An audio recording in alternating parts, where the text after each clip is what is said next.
This moto style bike is so much fun. It's spec'd perfectly for a budget bike, and I just wanted to point that out. Keep in mind, this is a budget bike. It's a entry friendly price point, and a lot of these bikes for a while were, I think, getting it wrong. They were trying to include everything that you could possibly want to compete with some of the bigger bikes, and what that actually, or the more expensive bikes, and what that actually would do is it would end up with a lackluster experience, because you would get all the bells and whistles, but they would be really low quality bells and whistles that would break or just not function right. It was just a nuisance to really kind of have to fiddle with and tweak to keep them up and going.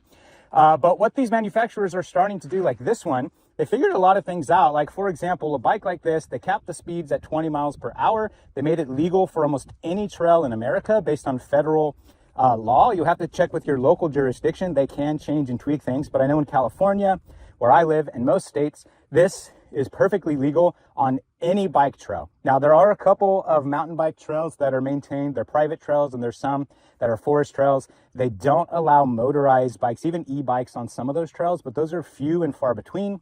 Almost any trail or road that you can go on with a regular bike, you can go on with this bike. It is a Type 2. It's capped at 20 miles an hour, pedal and throttle, and it's considered by the federal government to be a regular bike. Okay, so they kept that going for it, and in capping those speeds, they were able to cut some corners on cost a little bit. So the rear motor is not as powerful as some of those big high-end bikes. It's a 750 watt motor, but that's max power. That's not continuous power. They matched it well with a smaller battery. So the smaller battery is not going to get you those big 30 to 50 mile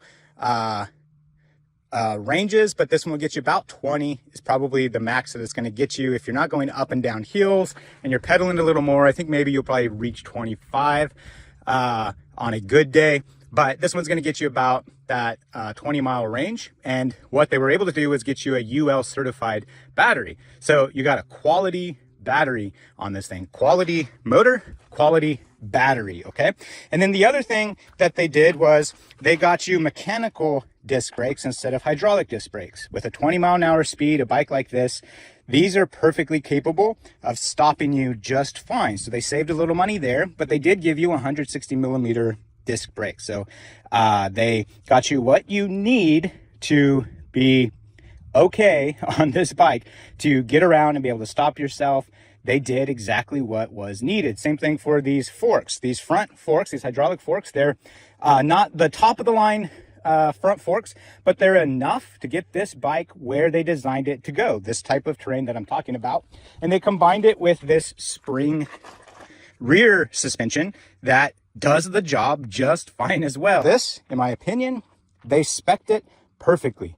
All of the components were well thought out. So whoever manufactured this, whoever put this bike together, I do believe they knew what they were doing. They really got you a quality bike for a budget price.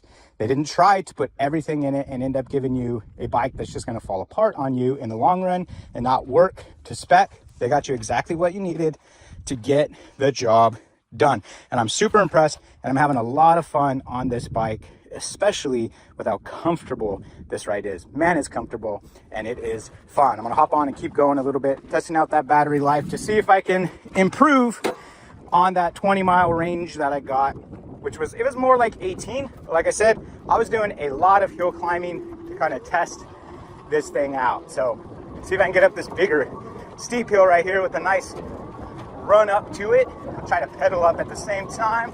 Yeah, it just blows right up that, no problems whatsoever. Pedaling is okay.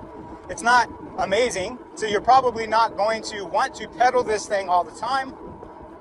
I think most people aren't getting it for that, but you can do it. You can pedal.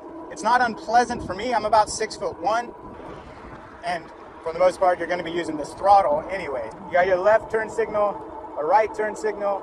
It also has a brake light on the back. All right, so I'm gonna call this review wrapped up. I definitely can highly recommend this bike. I really don't think you're gonna find anything better for this price point. It really is quite something here. In fact, I went to an e-bike expo a few months back, and was riding bikes that were close to twice the price point here that were not as well made and weren't as fun to ride. So they nailed it, knocked it out of the park. I highly recommend it. I'm pretty certain most people will be happy with this budget build here. I just don't think you're going to find anything better.